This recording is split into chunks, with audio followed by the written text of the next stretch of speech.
Hello, everyone. Welcome back to the Crockast podcast. I'm your host, Nate, and today I'm joined by Aaron Capoli of Frog Week. Aaron, welcome back to the show. Thank you for having me. I'm excited to be here again. I'm excited to have you back. Hopefully, this will be an annual thing. I hope so. That's what I love for. That's what I'd love for. Trying to get you guys in to make this a tradition. I mean, I'm super excited to be a part of your podcast and also to share with your viewers some of the stuff we're doing. So, for people who haven't listened to the previous episode, you want to give us a little brief rundown on what Frog Week is? Absolutely. So, my name is Aaron Capoli, and I'm the president and founder of the nonprofit PA Woods and Forests. It's basically we focus on ecology, looking at reptiles, amphibians, invertebrates, and carnivorous plants.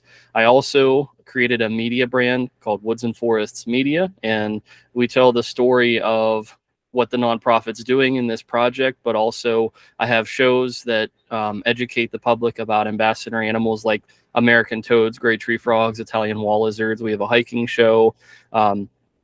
So basically, the way to look at it, the nonprofit is doing the field work. The media brand is filming it for free. And we also have Josh's Frogs, who's been a sponsor for 8 years now for the project. So it's kind of the big three in terms of right now, like how we advertise and how we make Frog Week. So it's been 8 years in the making, and it's field work, videos, and the videos highlight from January all the way to July, all the stuff we've been doing. And that's what we're here to talk about with some of the stuff you got the chance to preview early. Yeah. Thanks for sending that over, by the way. So, what is the goal of Frog Week?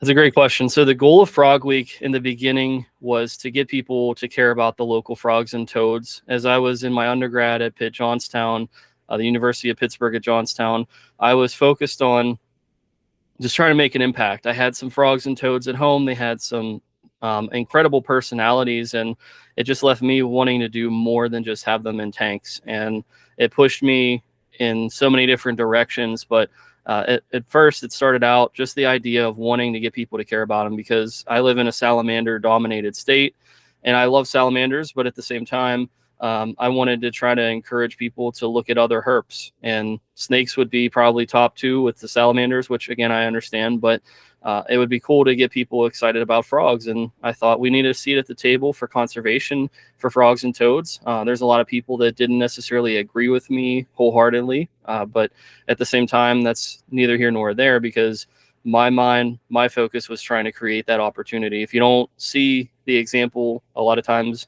if you could become the example. And that's the way that I looked at it. But as it's evolved over time, I went to grad school at Indiana University of Pennsylvania, a master's in biology, but I primarily focused on the local wildlife, the native frogs and toads primarily, and looking at their distribution and other things like that.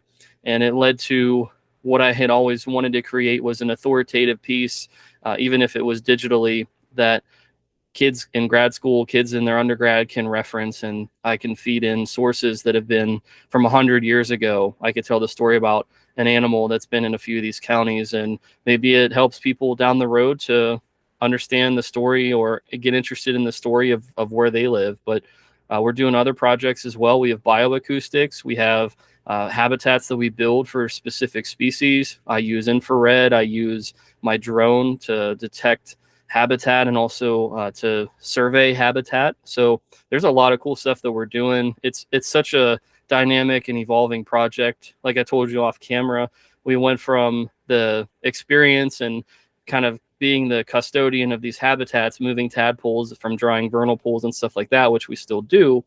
But now we have an iNaturalist project where all the locations are private. But anyway, understanding the distribution of these animals, and also, like I said, some of these other really cool projects we'll get into and talk about today. You could take your pick almost of what you want to talk about with it. Okay, I have a few follow-up questions. The INAT project, does that focus mostly on Pennsylvania then, or does that include any nearby states?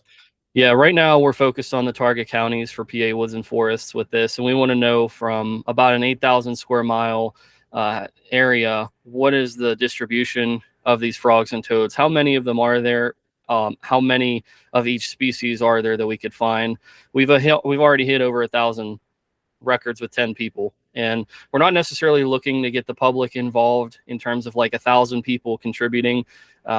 not necessarily that we don't trust the public, but we want to keep the integrity of these places a secret. We don't really want 1,000 people on there saying, hey, there's a frog in this backyard, a frog at this park, a frog out here.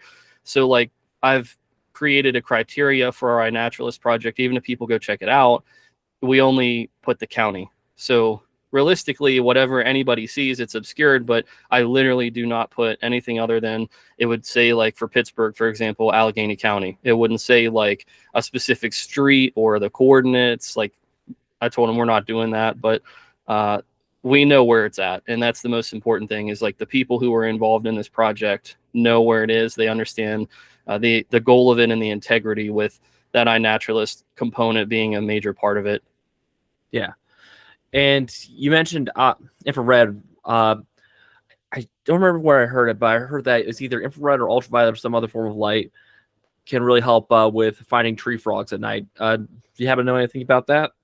Yeah, I don't know if it was me that we talked last year about, but I do use infrared binoculars, and you're able to actually see their eye shine. So a little sparkle. It's almost like when you look up at the night sky and you look at stars. It's kind of the same reflection that you would see back. So if you're looking 70 feet in a tree, you would be able to notice a tree frog's eyes and maybe see its throat puffing out for the vocal sacs expanding for it to call. Or if you're even looking in the water, some of the species that are a little more difficult to detect, like the pickerel frog, if you look in the water, you might see the same eye shine coming back like the gray tree frog. And now you can find some needles in a haystack basically in the forest with this method. Yeah. Okay. And you also mentioned audio recording. Yeah. Do you want to talk a little bit about that? Because I have a few questions to ask you about a personal project of mine as well regarding that. So it's very similar to, we're going to have two different things that we'll explain it with. The Merlin app for birds, for some folks, they might know it. It's pretty popular. You just keep it on and it'll tell you these are the birds in the area and this is what they're called. This is them. Or for some folks who aren't as savvy with that, if you would ask your phone who sings this song, it would identify it. And that's kind of the goal that we have, is we're creating these bioacoustic, we're putting these bioacoustic recorders out in the field to try to get callback of these species. And what we could do with that then is help to either encourage detection for researchers, or maybe work with a group like iNaturalist or Nature's Notebook or something, and that AI gets integrated into what they're already doing. So the goal is we want it to be open source and free to the public. We also want to help detection for scientists. So whether you take our method and apply it in like somewhere in South America looking for a frog that was supposed to be gone from Chytrid, hopefully if you get enough calls of that animal, the machine learning capabilities, you'd be able to identify it in the field. And that's the goal. We have actually a good example that this year we expanded it to the mountain chorus frog. We're the most northern point of its range, from my understanding. And it's been a rapidly declining species. It's on the state action plan for Pennsylvania. So we had gotten a grant with Josh's Frogs to deploy the audio moths, and we actually found and detected some populations. So we deployed an audio moth to go out into the field and remain there for about 6 weeks. And we knew that it was a calling population. I have not opened it up to like see if we got any audio of the frogs, but it was out in the field for 6 weeks. So I'm also working with other folks who are going to break that down, because I'm doing other things as well. They're going to break that down and see if they could detect anything and what they got out of it. Yeah, because I was doing a species survey this spring at some of the rural pools at the campus I'm going to, and that's just a lot. This is just a lot of hours of forest noises to try to sift through. So I don't know if you have a recommended, website or just method to sift through and find the frog calls you're looking for. I think he's looking. So I have a guy, shout out to Michael Zaboran. He's on the board for PA Woods and Forests. This was his project he wanted to start. It wasn't necessarily for the mountain chorus frog, but I think he's trying to use the wavelengths to determine maybe where the frogs were calling. I'm not exactly sure of all the details of how he's doing it, but I think he's looking at that because it's like several gigs of data. So we're putting 128 gig SD cards into the audio moths, which is like I think the most they could take, or maybe they take a 256 at the most. But essentially, it's not going to shut off until the batteries die. It's just going to keep running, and it's so many gigs of data. But yeah, I think he's been finding a way to sort through it. We had a smaller sample size last year for the American toad and green frog, so we're hopeful that this builds on it. But I mean, that's what I'm thinking is what he's doing. I'd have to figure out specifics as to like how he's finding the wavelengths. Okay. So, you mentioned mountain coarse frog, green frog, American toad. What are some of the other species that are your primary focus for the upcoming year or so? That's a good question. So we have, I guess what we started with was prioritizing the American toad, the wood frog, and the eastern gray tree frog. If you watch like the beginnings of this project, and those were the highlighted species. They're vernal pool breeders. Eventually, it would evolve where their offspring would move into classrooms. We would take them to classrooms and allow kids to raise them, and then take them back to where they were from, avoiding if they would dry up from puddles. So those were, and probably always will be, the top three. But a few years ago, then I said we need to get the pickerel frog involved. It's not in the mountains where I live. It's not typically a species we encounter as frequently, even though it's widespread. Widespread doesn't mean that it's everywhere. And I think our iNaturalist project shows that too, because detection was about, I think, 52 of them so far. And to give you an example, a frog that's common, that's pretty abundant, is like 100 or more.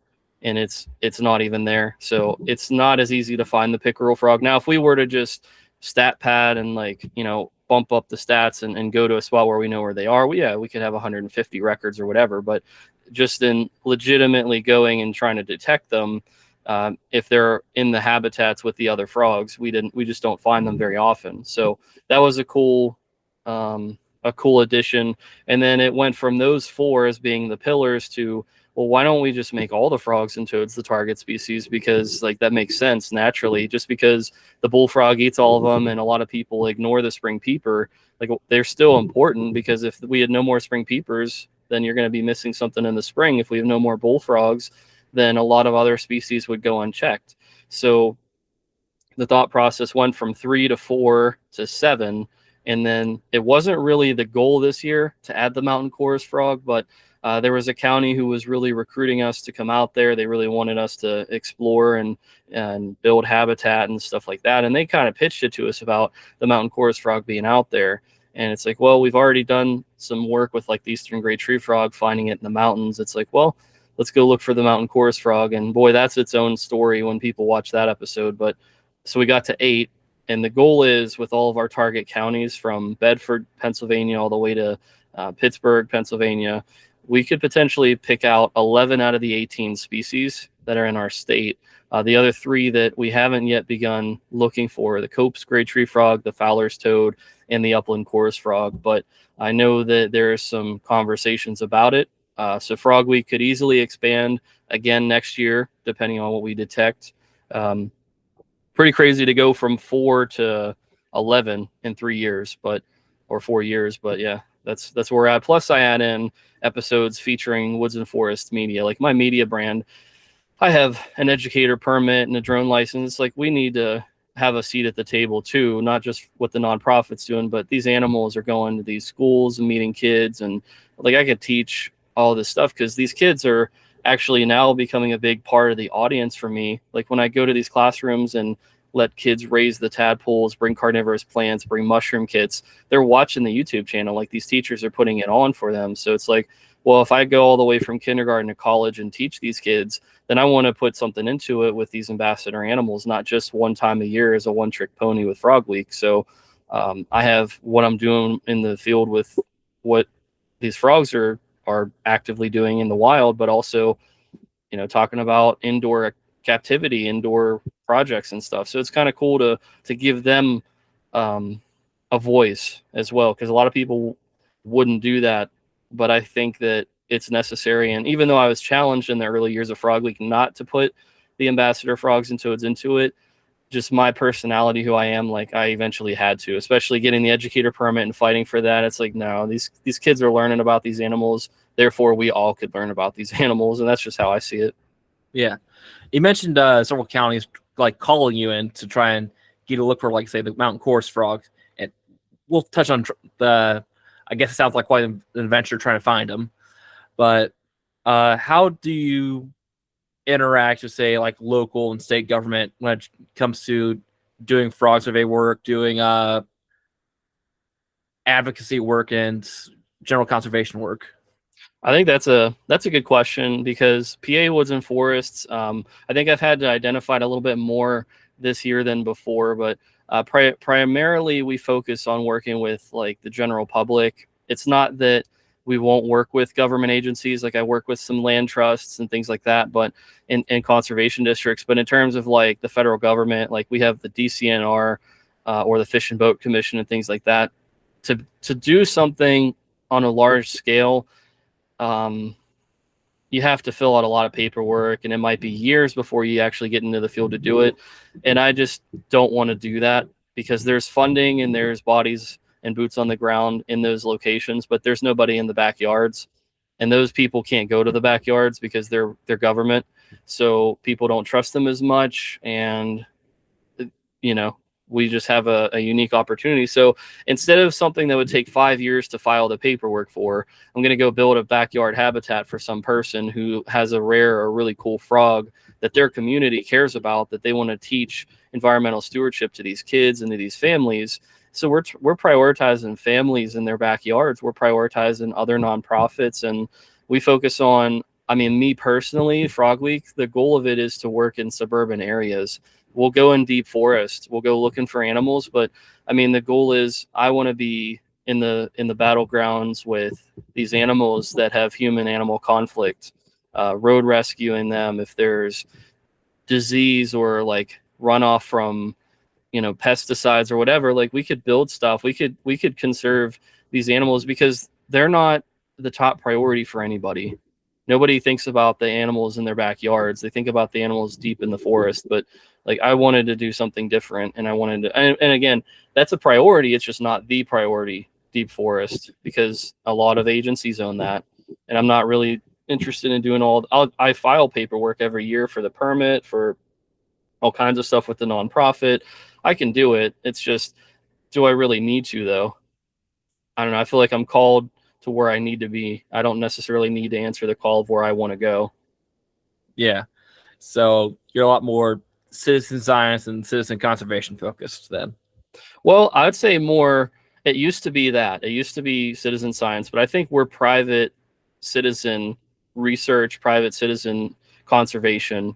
I'd probably put it as that, private citizen conservation, because the bioacoustics, we could do a lot of papers about. If I wanted to write papers about the distribution maps and the things we're doing, I could do it, but I don't want to surrender locations. So I'll give you an example, because you're in school as well. If you have, you know, plots of land that you're surveying, if the frog is outside of that plot, you can't really count that.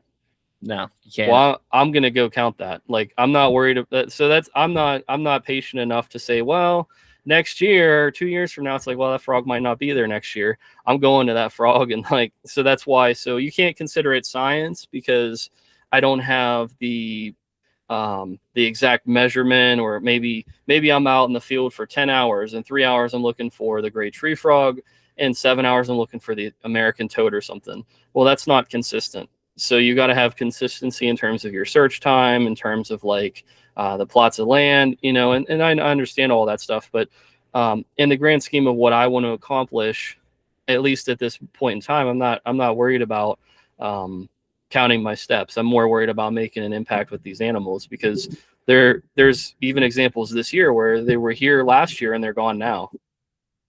Yeah. So you have a lot more freedom of action and finding stuff then. Absolutely. All right. So mountain chorus frog. Want to tell us a little bit about, give a little preview on trying to find those guys? Well, I mean, the whole goal of Frog Week 2026, it's distribution heavy, but we're telling stories. So the Woods and Forests media slogan is "The woods are full of stories," and boy, this is a wild one. So took a little bit to make it. The tail of the tape for this, it had been a couple years that I'd been doing programs in different counties, and some folks from other counties that work in other organizations were showing up and saying, hey, you should come here, you should come work with us, you should come do this. And I take all of that serious. I don't underestimate, or I don't write anybody off. So, after a couple of years of coming and showing consistency and like genuine desire to want to work together, it's like, all right, you got my attention. And so we'd been kind of invited to come to Fayette County. And then we started meeting some folks who were living in the county, which made it even more personal. That's how we do the conservation work when we surveyed for the great tree frogs.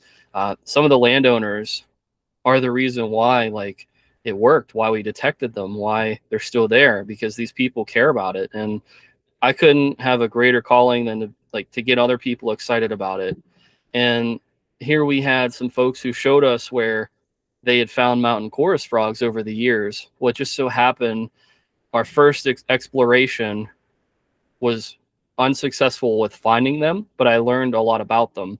The guy who showed us, who was so passionate about it, had passed away. And he was a younger guy like us. It was kind of tragic. It was very surreal. And this was a guy I was hopefully going to start pursuing to have a major role in the organization. So this was a guy who meant a lot to a lot of people. He was an avid herper. He was a very passionate guy, and I had a lot of hope for him in our organization. I was going to add him in and see if he wanted to be like a legitimate leader in our organization. That's how highly I thought of him. And for him to just tragically pass away was very surreal, because it's like you just meet a guy, you have high hopes, wide-eyed, somebody who could come in and help an organization, and then tragically he passes away. And so I wanted to do this episode the right way, because it was a very emotional and also a very important episode. So imagine you're making an episode about an animal you never thought you would see, you never thought you would target, and now you find yourself having to tell the story about somebody who also you just met but made an impact on you, and they passed away tragically.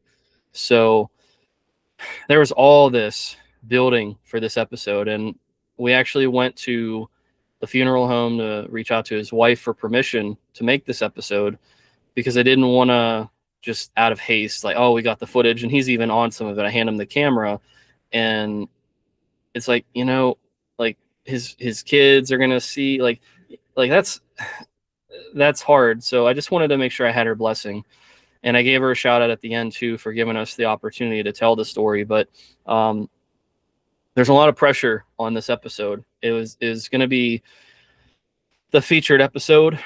And so I just wanted to, help it to live up to the billing here, and to build that anticipation with your audience, because it's like, this is more than just frogs and just we found a cool species that's endangered or at risk of declining throughout the state. This is something that a man was so passionate about until the day he died. He entrusted us with this secret, and like his kids care about these animals, like his wife. Like, this is important. This is like honoring a man's legacy. And here I have the ability to be somebody who has a chance to tell a part of that story. So like, I took that very seriously. I was very anxious about making this episode, because I wanted it to be good for his memory, to honor him. So there was a lot of focus on that. But in terms of the mountain chorus frog, I'm going to be honest, I didn't have it in my bingo cards for 2026. I was gearing up to look for the Cope's gray tree frog, realistically, or the Fowler's toad, but not really, not the mountain chorus frog. It just fell on our lap. Just so happened that these people who were passionate and cared about their area wanted us to be a part of that.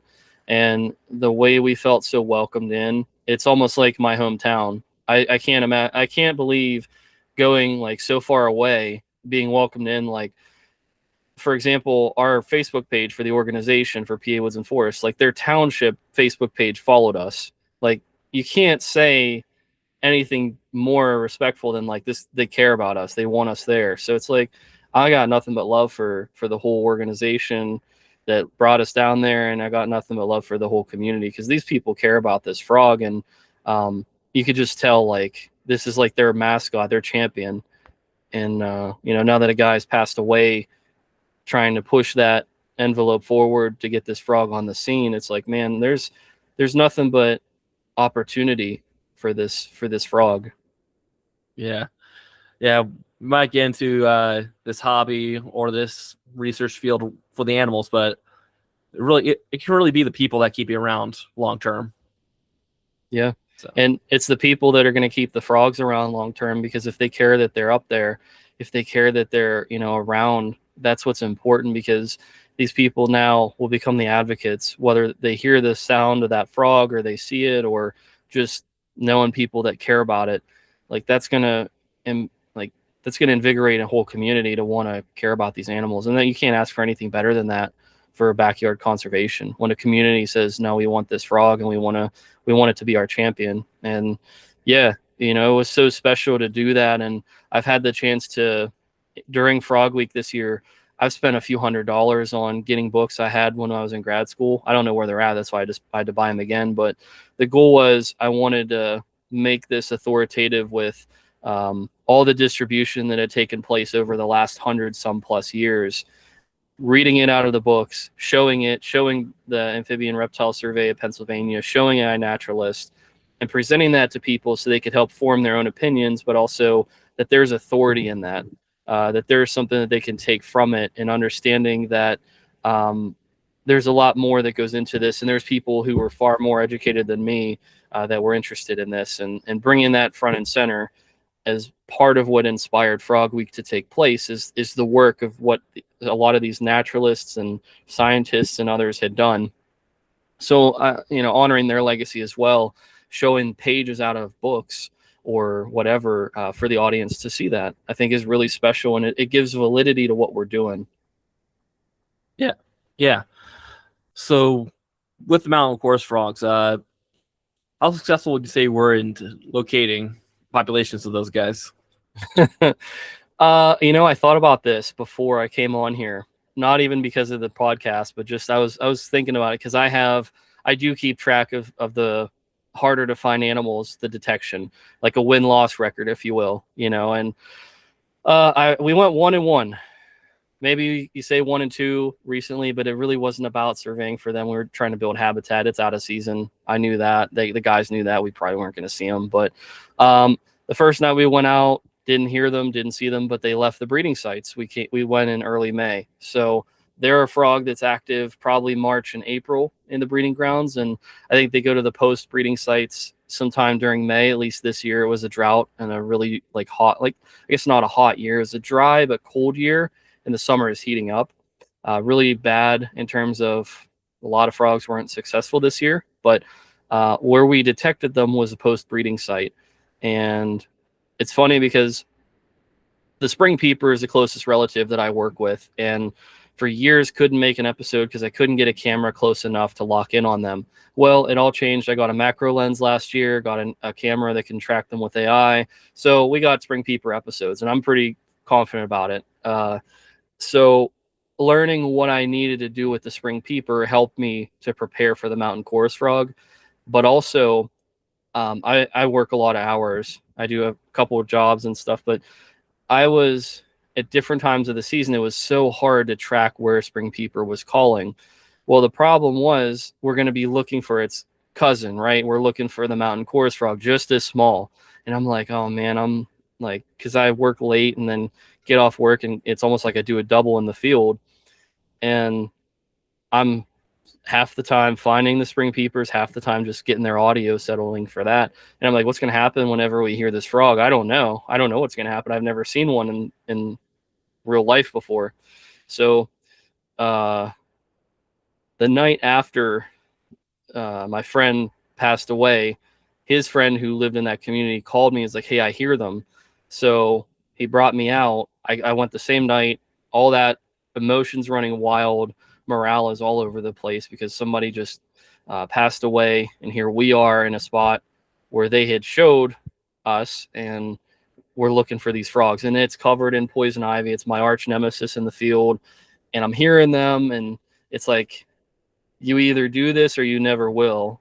And I was willing to throw caution to the wind. It was in just all like it was so thick in terms of the vines from Virginia creeper, grapevine, and poison ivy, and it was on some kind of a cement abandoned concrete or whatever like structure. And I just happened to look. I locked on immediately to where one of the chorus frogs was. He wasn't even calling, and it's like a little piece of wood he was sitting on. So I picked him up, carried him out, and got almost out to the camera. And then he jumped off into the bushes. And I was like, oh my God, like this was my only chance. And I just messed it up. I wasn't aggressive enough. I tried to give him the benefit of the doubt, and he jumped into the bushes.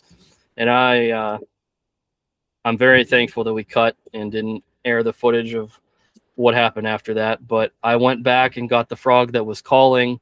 And I immediately, when I like locked onto him. So I don't know what was going on with me, but I was 100% in terms of identifying where they were. It was almost like when you see a billboard change and you're driving, your eyes go to it, like it let you just light up. I was in that zone. And yeah, I found it immediately. It was right on poison ivy. I put my master's degree to work. I got a little stick and put the poison ivy down and caught the frog. So I was a little sophisticated for a second. And this time I grabbed him and held him tightly. And we walked back to the vehicle, got him some water, and put him on display then. He was a rowdy frog, though.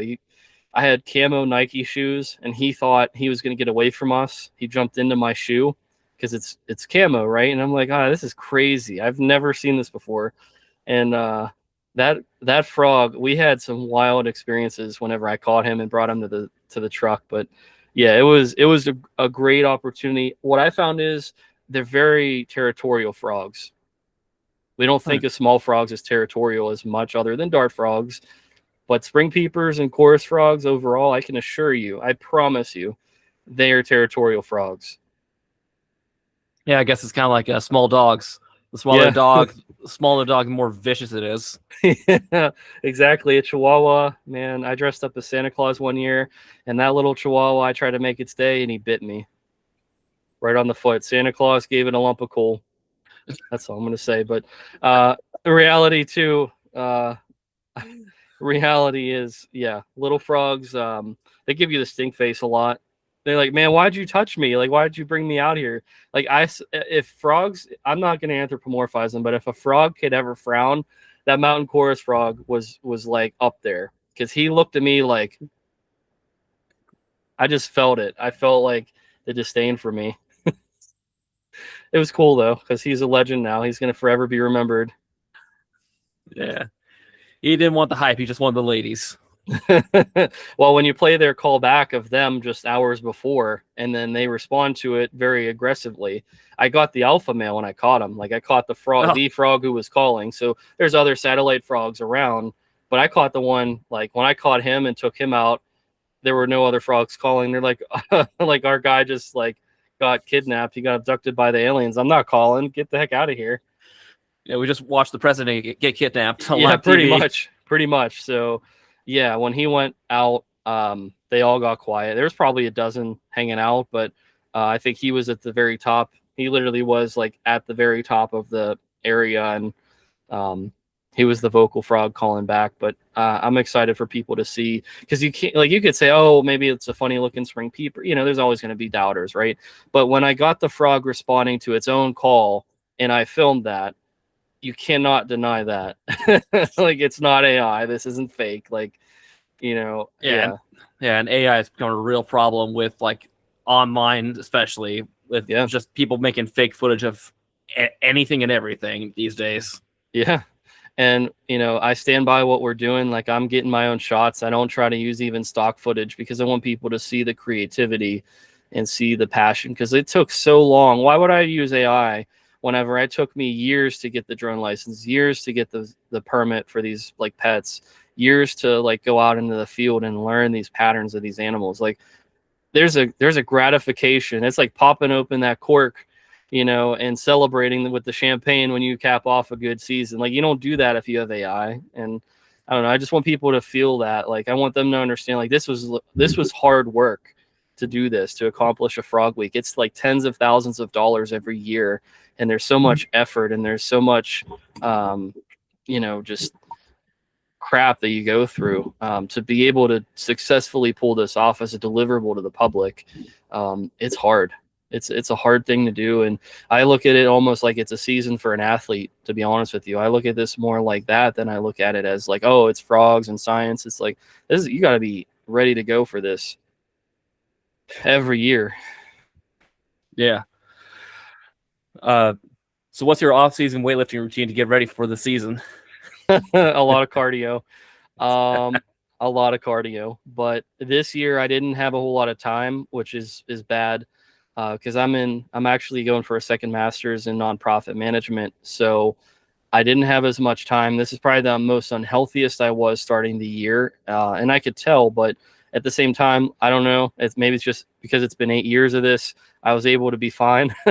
Not as great as I've been, but I could complete the task. I can get from the mission point to, back to the car, like whatever. I could successfully execute.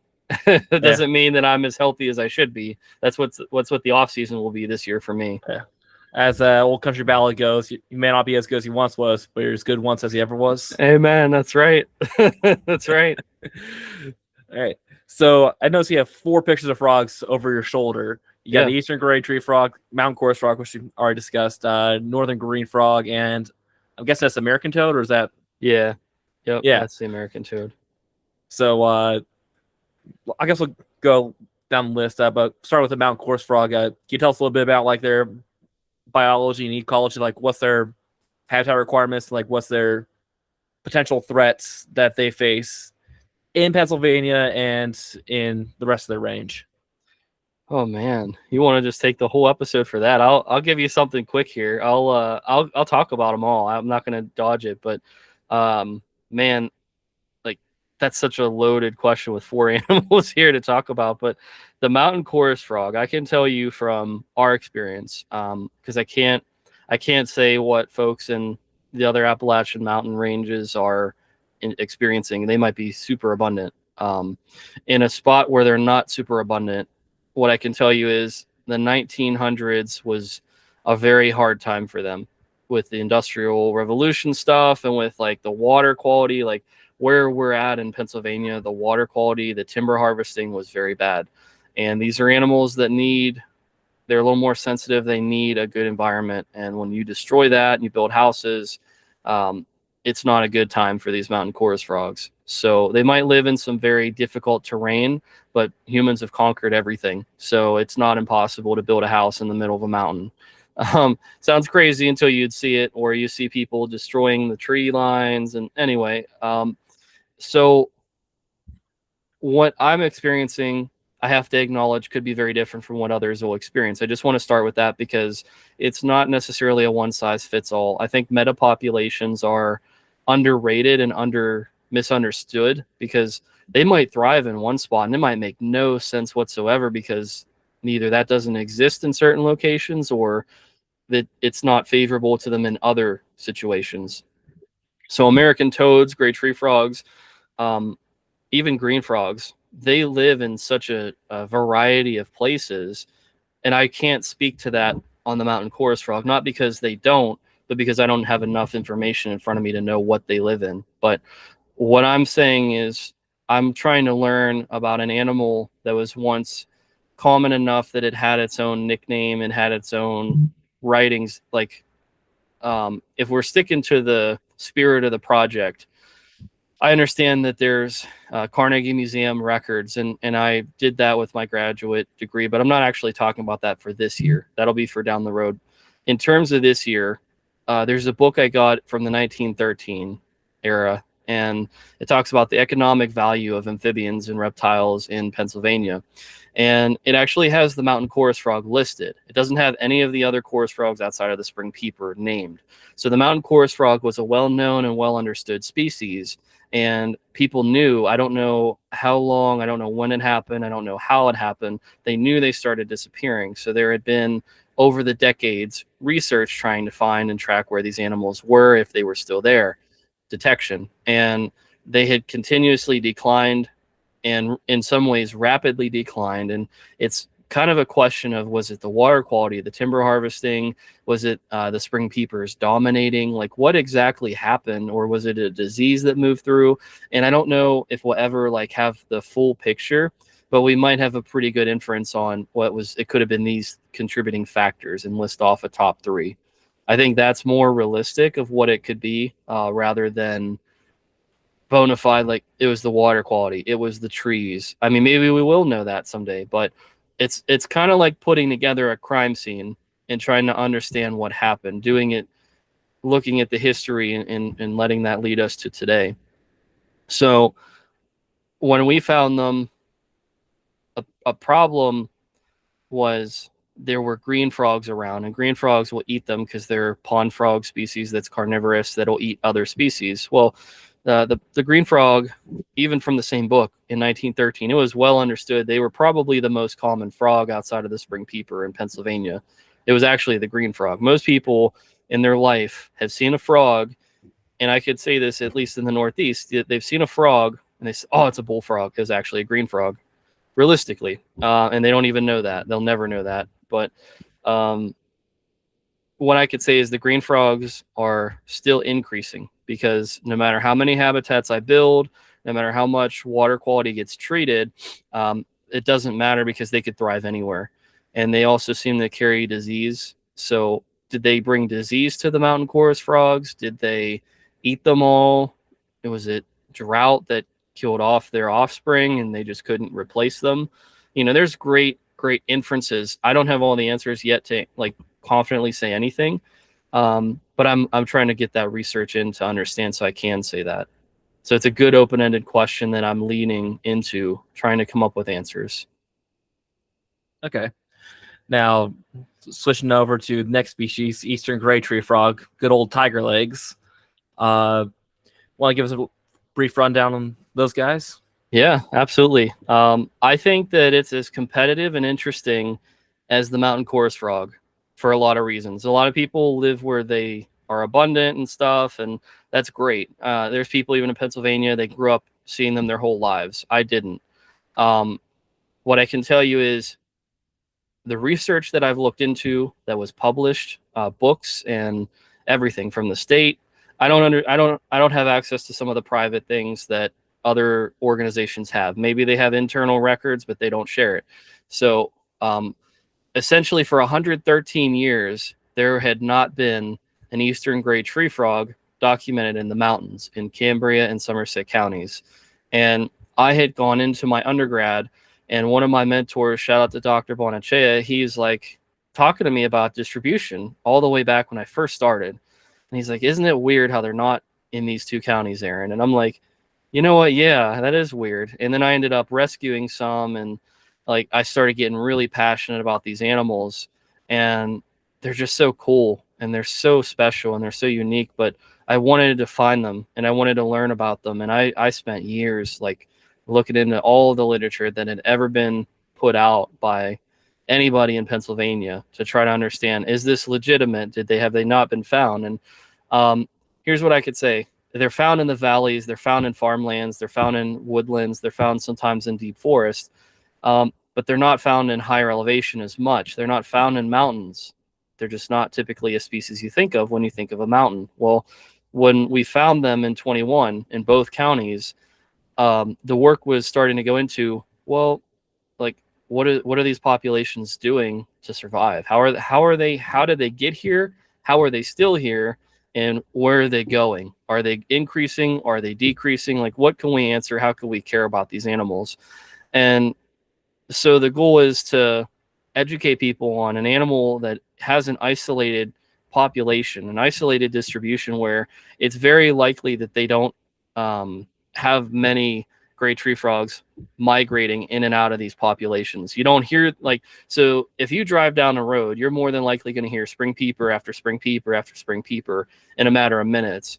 For gray tree frogs, it might be a half hour before you hear the next population.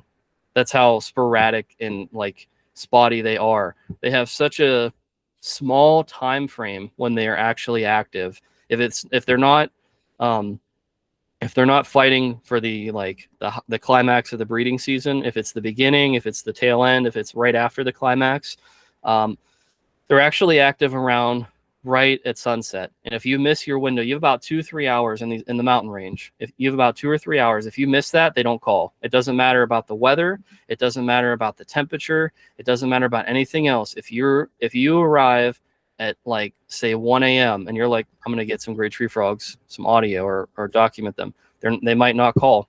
Very, very if you're a betting man, it's a very good chance that you're not going to find them if you go at 1 a.m. So you have to be very disciplined. It's almost like you're on call at a hospital whenever the conditions line up to go find them. And I think that's why that long went without anybody documenting them. Even if people knew they were there in their neighborhoods, nobody cared enough to say, hey, this is here.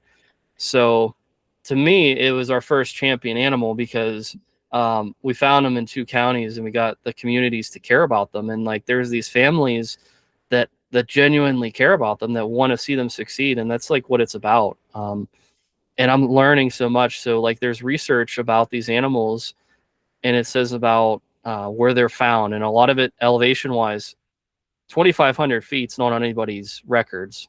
2,500 feet is not like typical. So it's like the vegetation, the diet, the habitat is different than what the valley species, the valley gray tree frogs experience. So I'm trying to characterize that and understand it. Yeah. Let's see here. Yeah, so grays are obviously also found around my neck of the woods as well. And I mean, I love those little guys because they were actually seem to have a decent population on my property. And we don't even really have that much water on our property either. So somehow one year we kept a pool up year round. Boy, howdy, did they have a grand old time in it. Well, that's what we're trying to do. We're trying to build some habitats for them to survive, and they don't need a lot of water. They just need enough. I mean, that's what a vernal pool breeder is, right? And it's a very bad time in the world right now to be a vernal pool breeder because the water just does not sit in the pools like it used to. And a lot of people want to plow over vernal pools, put a Dollar General in or put a I don't know if I'm allowed to name drop, but they want to put supermarkets in or whatever. You know what I'm saying? They want to put something in place of a vernal pool. I'm sorry. I'm not trying to single out any organizations or businesses. I apologize. That was not personal. Trust me, I live in a rural area. It's always a Dollar General. Yeah, I apologize again. I'm not taking shots. I'm not saying they don't care about animals. I'm just saying it just happens that they always seem to be built on top of vernal pools. That's all. Yeah. Yeah. They're not sponsoring you after this. I'm sorry. Probably not me either. So they weren't sponsoring me beforehand, so it doesn't really matter in my book. But they weren't giving me money before. They're not giving me money after. Everything stays the same. They'll still accept my credit card when I go to get something from them. I don't know, like a dozen socks for $2.99 or something like that. Yeah, amen. Anyways. That's right. Anyways. So the mountain chorus frog's mortal enemy, northern green frog. What can you tell us about those guys? So the northern green frog, I think, has a really good episode this year because the northern green frog was a species that I had talked about. I think it was unfair. I think that if you watch Frog Week, if you watch any of the years, the evolution of me, the research that I have in front of me, the education that I get, and it's from the field, which is great, and it's also from resources, books and journals. But I think that the green frog was unfairly characterized as like, oh, the enemy. It was our adversary. Well, I didn't mean for it to be that way. I'd rather have green frogs than no frogs, and they carry disease. There is a source in the green frog episode. It's a small study that was done, but they all had rhinovirus and none of the other frogs did. I think they're onto something. Small sample size, cannot say that's valid and that's, the be all end all. I don't think any study we could say that. But in our area, I think that's important to note because there had been mountain chorus frogs in those populations that are not there anymore. The green frog populations have exploded. It's almost unnatural. I think that's a part of the problem. Could be a part. I can't say it is, but I think it could be a part of the problem. I think green frogs are probably one of the most incredible animals on the planet because they find a way no matter what. The water's orange and there's sulfur and it's nasty, but they're breeding and they're calling and they're happy as can be.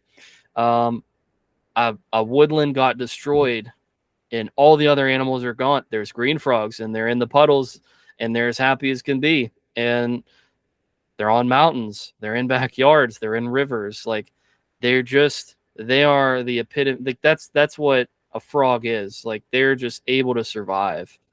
They're actually hunted. There's a season in Pennsylvania to hunt them, and they persist like the white-tailed deer.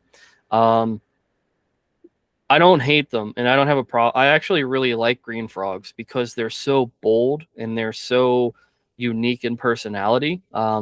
Just because they're dominating, that's not their fault. Like that's if we've destroyed habitat and other frogs can't take it, like what do the green frog's going to take advantage of that opening. Like we can't fault them. We would do the same thing. Any other frog would do the same thing in their position. So I just want people to understand, yes, we're building backyard habitats for American toads, great tree frogs, and wood frogs. But if the green frogs happen to be there, like live and let live, like they're a frog, like our objectives complete. Like we got an animal to live somewhere, and like they're percentage wise probably the most likely to pioneer a new habitat. If you build one, they're going to be the ones to come and inspect it.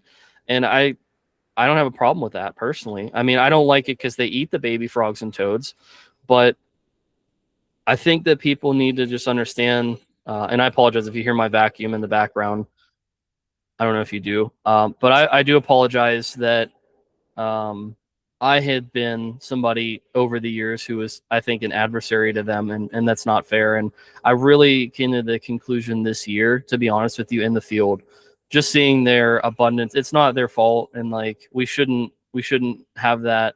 It's kind of like garter snakes or ringneck snakes, like they're around. I mean, if they eat other snakes, like it's probably very rare, but like what, like they're occupying a niche that other animals can't handle anymore. So like why not? Why not a garter snake? Why not a green frog?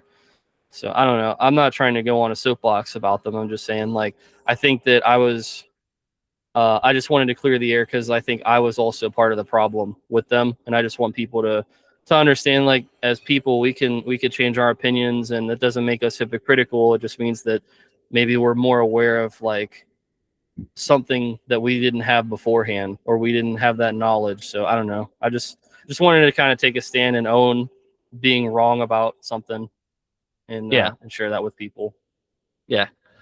So that from how you describe it, kind of sounds like the epitome of that one audio clip of some frogs are like, oh, the pH in the soil is too high, I'm thinking I might die, and it's like, heck yeah, concrete. Yeah, pretty much. They just don't care. They're just anywhere you can think of. There's a green frog. Like they're just a small speck of water, like a mosquito, and there's a green frog. Like like I've heard mosquitoes will lay their eggs in like raindrops or whatever.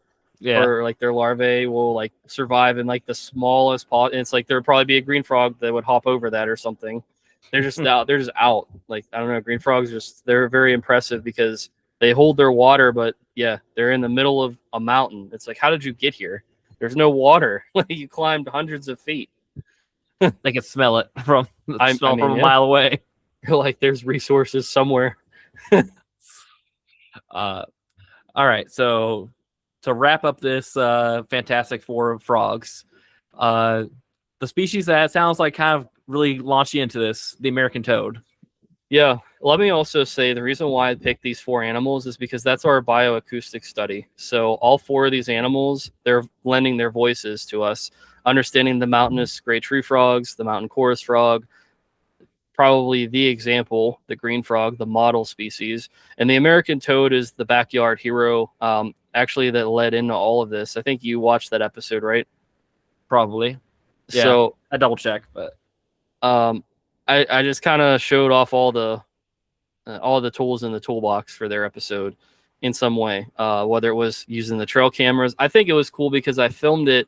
I've never done this before, but I made an episode centered around one night with a thunderstorm.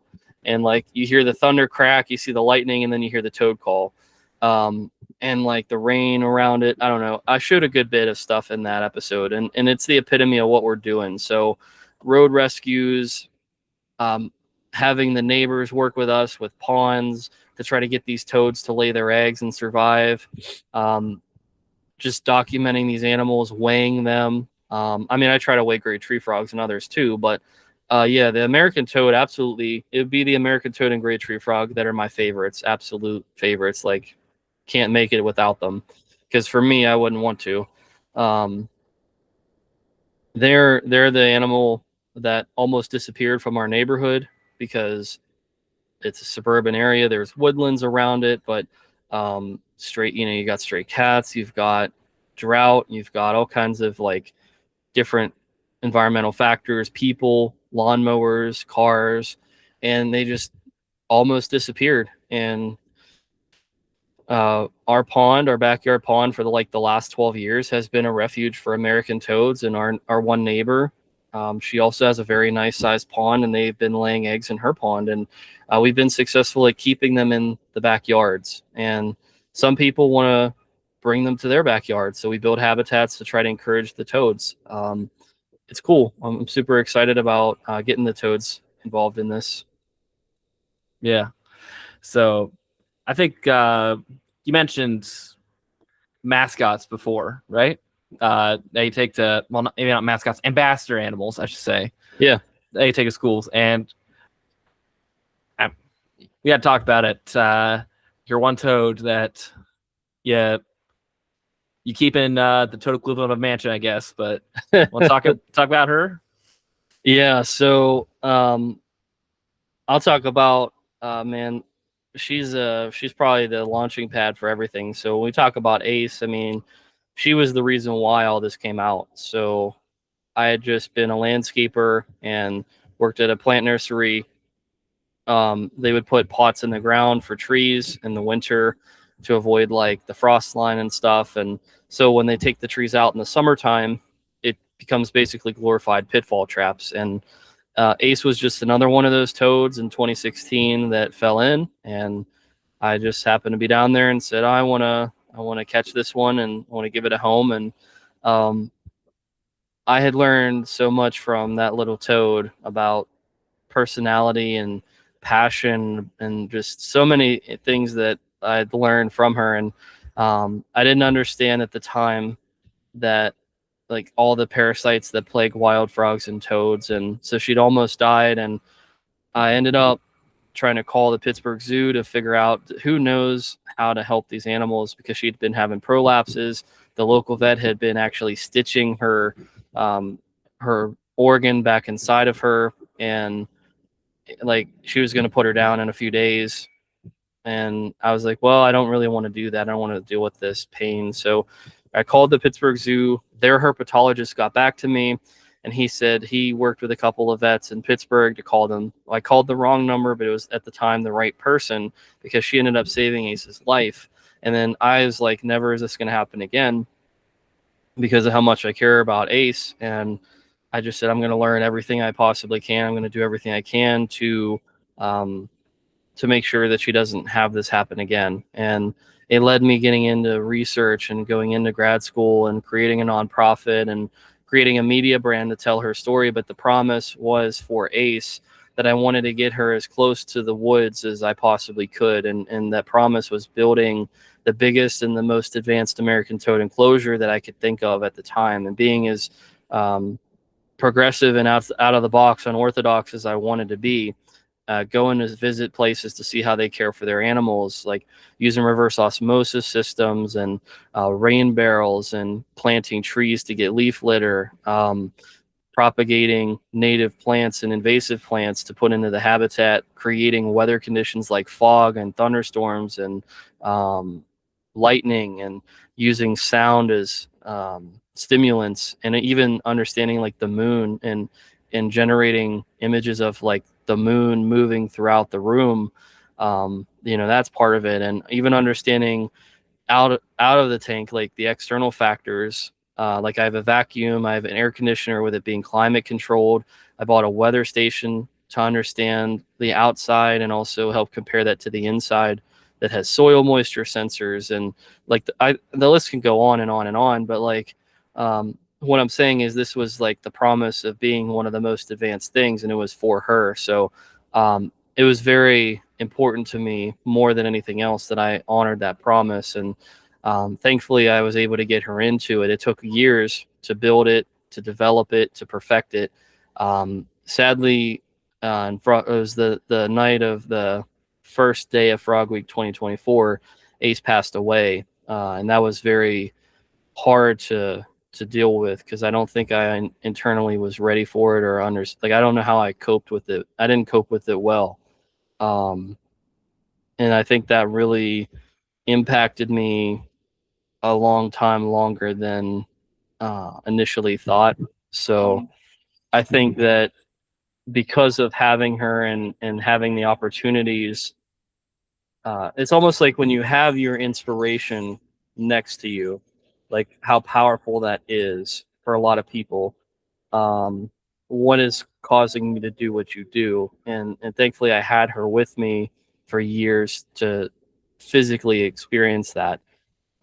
It's not just about these toads that are taken out of the wild. It's about what do we give back to the ones in the wild, and how do we use both of them to work together.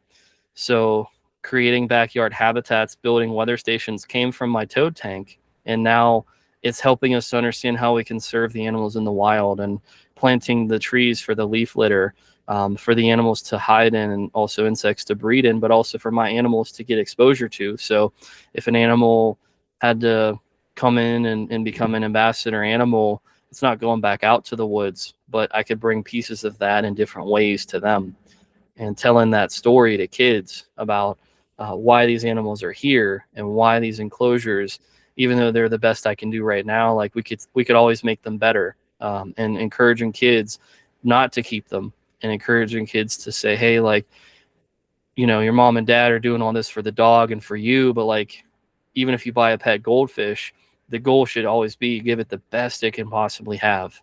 And that's like what I want people to take out of these episodes too. Yeah, sorry to hear Ace passed away, but sounds like you gave her everything she could ever want. Well, I like to think of it that way, but I mean, what I'm looking at now is to honor that legacy and to make sure that I don't let it go to waste. You know, it's not in vain for what I experienced with the love and the joy with her. Putting that into something productive is always hard, but it's worth it. And I think that's why I put myself so deeply into Frog Week every year, is because like she's a product of it and she inspired it. So, you know, her legacy lives through it. And it's important that people understand that it's not fake. It's not something that was um, artificially engineered. Like, it came from a wild toad who was in these same woods, and now we're giving back to it, like in every way we can. Yeah, I mean, her life led to probably thousands, if not millions, of frogs and toads' lives being positively impacted. So, shout out to Ace. Amen. Yeah. Hey, she was on TV. She got on the newspaper. She was in magazines. I mean, her resume. I mean, there's very few animals that have that, but I want that. I want my animals to be on the newspaper. I want to get them in the news. And I got a couple guys here now. Like Ace was the attraction when you came to Woods and Forest Media. That was box office. That's why you came to us, because you wanted to see Ace. Well, we don't have that anymore. But what I can say, it took a couple of years, but we got some animals that I think people want to meet. Because we got some really cool and really unique animals right now. We can't ever replace what we lost, but what we can do is we can start something new. And I think showcasing these animals that came from these environments, man, we got some stories about these guys. And it's important that because of what Ace left behind, like now there's opportunities for these other animals. And when they pass, like, you know, it's given that same love. Like that love can't just disappear, because that's not the goal of the educator permit. The goal of the educator permit's to take, at least for me, how I imply it, is like taking these animals that have no other option and giving them an opportunity, and also showing the world why they matter. And like those are the reasons why, like, it started with Ace, but it became something more, putting it all together, understanding it in hindsight.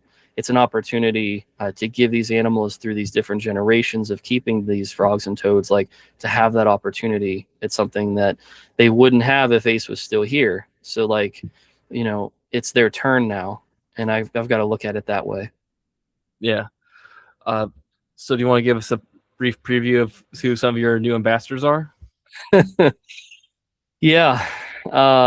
So one of our shows, Wild Vivariums, has a very personal goal of trying to get people to care about the animals. Ironically, the toads aren't in this, but the gray tree frogs are. I have one tank with, like, if you will, pets, exotic frogs like White's tree frogs, bell frogs, and we'd kind of had it take a step back this year.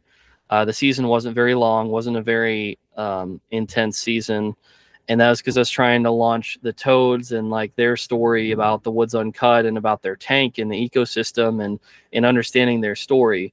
But Wild Vivariums, in their episode, is probably the best job I've ever done in leaving Easter eggs to anybody who's a major fan who watched it since the beginning, because I have taken the time. It was the only episode so far.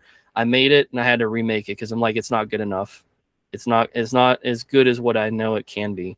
And so I threw everything I could into it. But they'll learn, 2014, I got a White's tree frog from Petco. Her name's Max. She's still here, like, understanding, like, how she's impacted me and, like, what she means. And the bell frogs being critically endangered in Australia, like, we have an opportunity to teach people about Woods and Forest Media, like, these animals around the world need us too.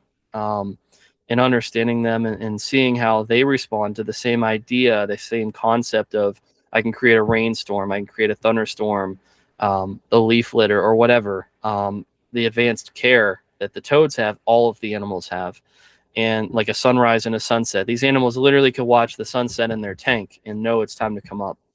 And, like, I want people to understand the love and care that goes into that, whether I bought them at Petco or I rescued one from a field that was going to be destroyed. Like, the love, it's not just conditional, and it's not just for certain animals, it's for all of them. If I had to pick, I'd pick all of them. Everybody's important. And it was kind of cool because in Frog Week 2023, there was a frog who, some background knowledge, I had been having a tough time. Some of the great tree frogs before them had passed away. It was tragic.